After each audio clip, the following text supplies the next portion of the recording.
Dear ladies and gentlemen, first of all, I would like to say that it is a pleasure for me to be here at the OECD Global Forum to discuss one of the defining challenges, as it has just been mentioned, for the future of agriculture, how to attract and support new generation of farmers. And this is not only a European issue, but also a global one, I believe, which comes with existential implications for food security across our countries.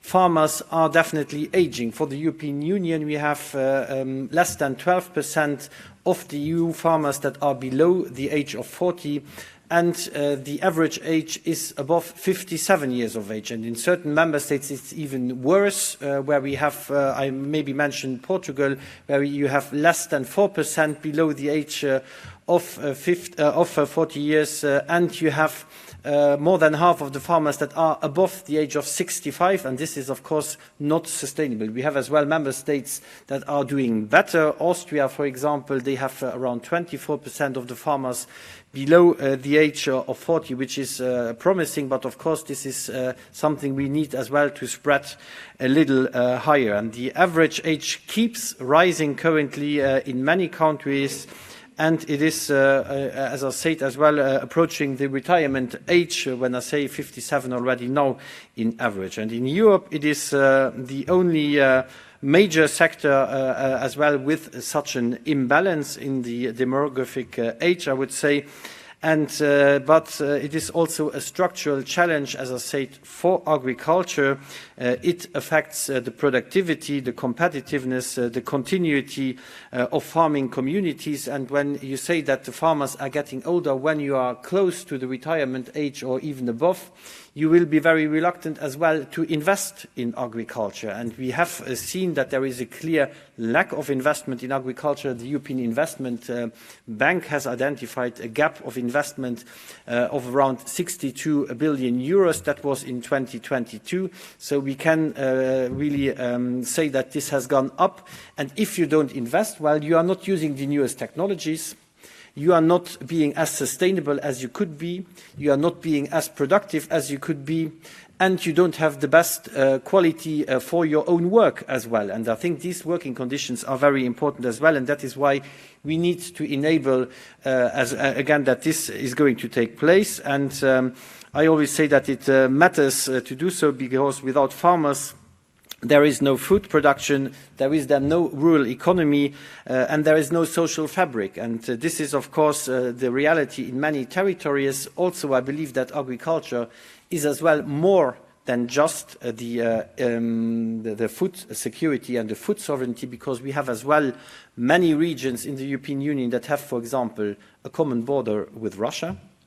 What would be in these regions without agriculture, without forestry, without bioeconomy, another important topic, and without the human presence in these regions, without a structure. I think that would be an immense weakness as well for our continent, and therefore we need to ensure that farming is going to be taken again to the next level. And we also say that and I grew up myself on a farm. Farming is not just a business, it is as well about passion. And I think food production is, of course, deeply cultural aspect and rooted in our history. And I think that is something where we need to take generational renewal up again, because we want to protect this heritage that we have. And last week we have adopted, and it has been announced, the EU strategy for generational renewal in agriculture. And this builds, of course,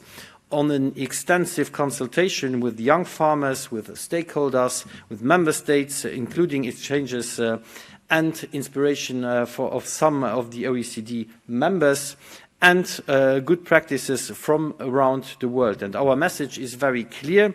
Without new farmers, there is no future for farming, there is no sustainable food system, and there is no balanced territorial development. And also, I say, when we speak about food security, that is often neglected a little bit in the broader discussion, but nonetheless I also say we have to be clear that food and agriculture production is currently weaponized on a global scale.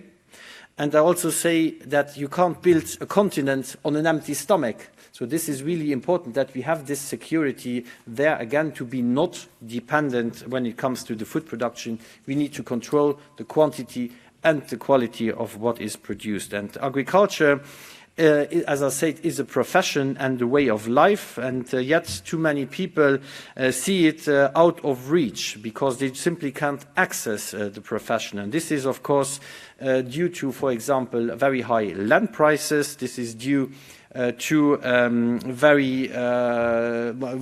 pretty much difficulties to access finance as well.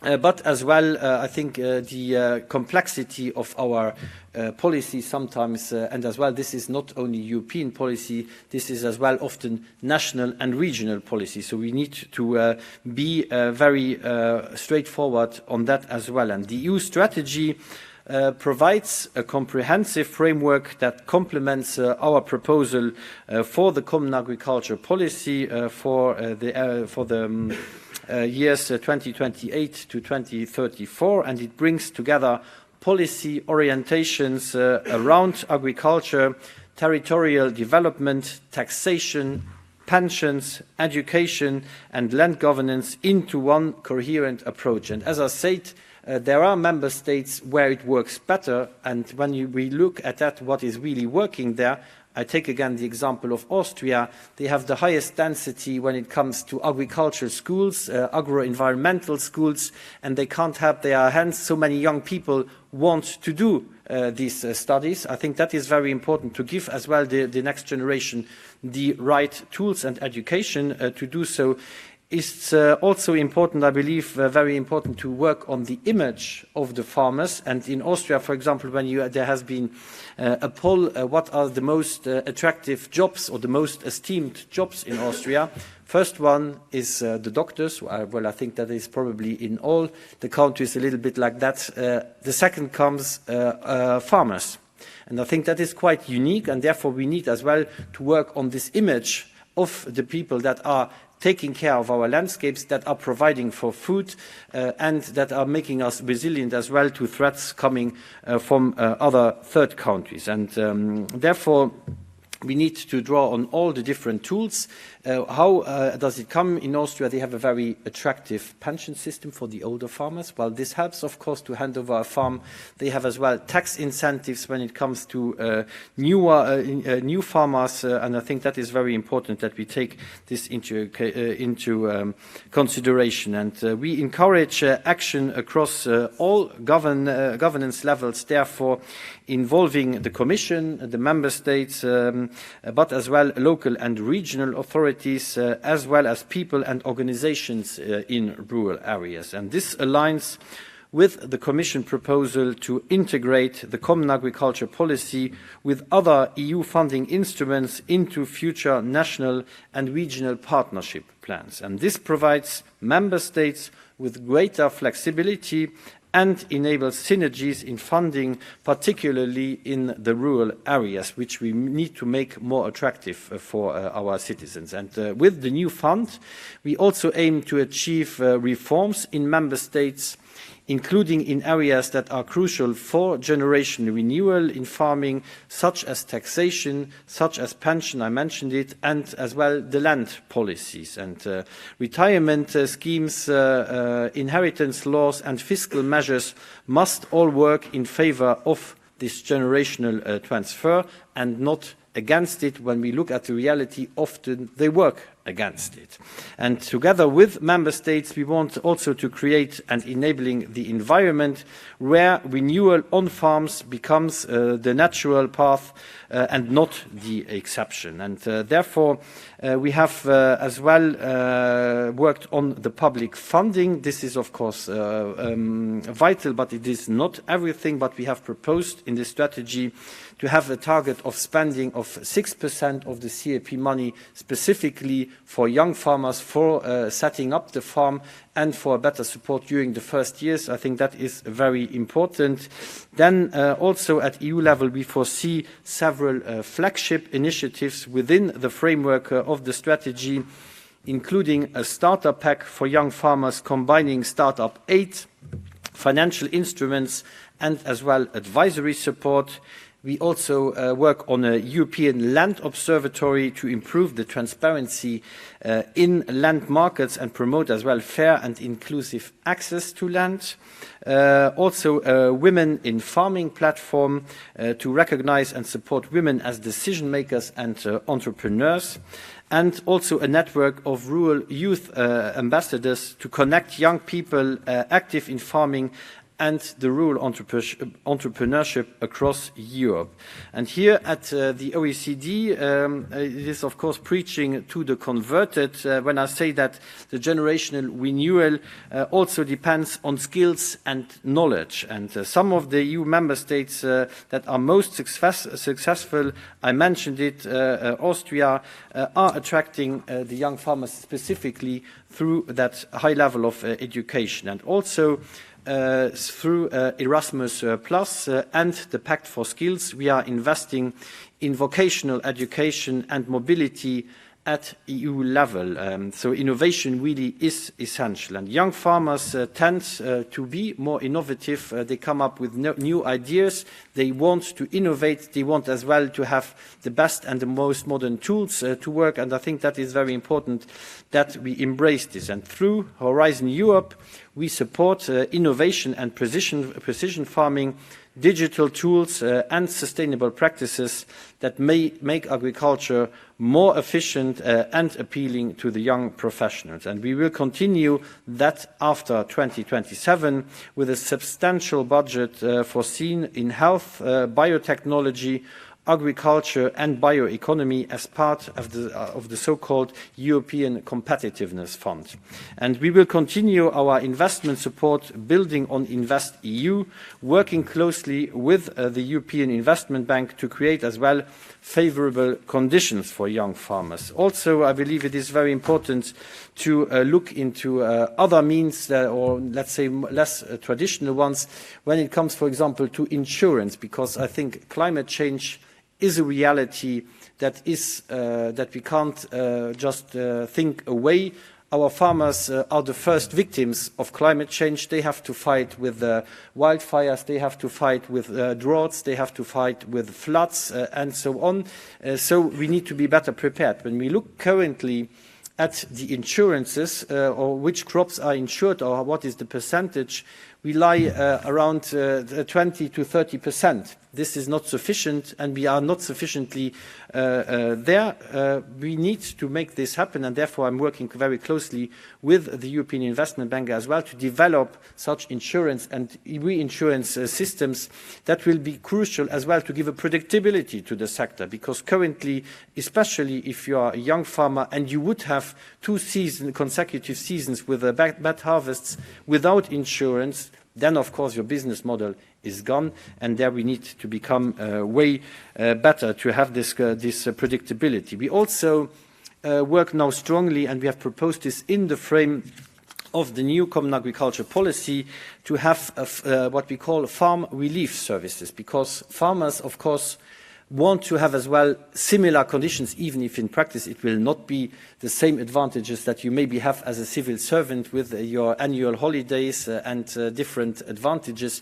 But at least they need certain relief when you are sick, that there is the possibility, and we are financing as well, that they can have somebody substituting them the days that they have to take off for medical reasons. They need as well maybe a few weeks at least annually of holiday to get a break, because that is the mental health issue is a very strong one or a worrying one in the agriculture sector. The suicide rates are very high because it's a business with a lot of risk, with a lot of financial pressure, and therefore as well I think it's good to have these possibilities as well to get a break from time to time, and these farm relief services will be very important as well. Also, I believe we have to make the administrative life easier for the next generation. It is something where when I travel to the member states, I travel a lot currently, not only to the member states as well above that, but I travel to 24 member states, and the administrative burden is of course something where the farmers struggle with. It is as well not the reason why they chose this job.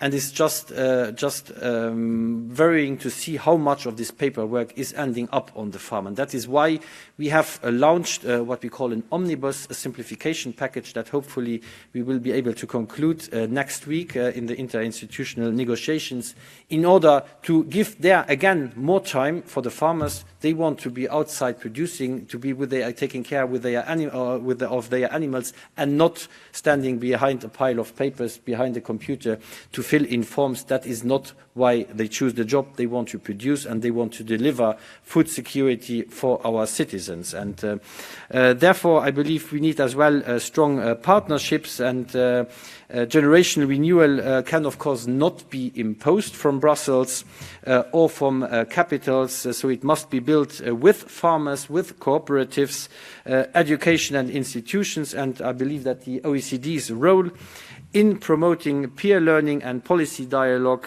is essential in this context. And generational renewal is as well a long-term process. It requires consistency. It requires as well predictability, so that young people can plan their careers and their investments.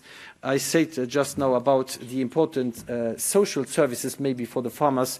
And I give you an example. I was in Sweden, and I met a young female farmer, a dairy farmer, and you know that dairy production, you need to be with the animals. She said, in my region, I have to choose either kids or cows. And I was laughing in the beginning, and I said, why? And then she said, well, the next childcare facility is 1 hour drive away. So I need to drive 1 hour to get there in the morning, 1 hour to come back. And the same procedure in the evening to get the child back home. How is that possible in a job that is already very demanding with a very strong workload? So I think this is really important that we address this, and we make as well the life of the farmers attractive. It is a passion, and they are ready to sacrifice a lot of time for that, even if it's sometimes not rewarding, even if sometimes you have bad harvests. But nonetheless, at least on the other side, we need to be there as well to help them to have a decent life. We are working as well on more decent prices. We have made as well a proposal on the Common Market Organization in order to make as well mandatory prices, because when you are going to buy a car, you will sign a contract. And you will know exactly the conditions.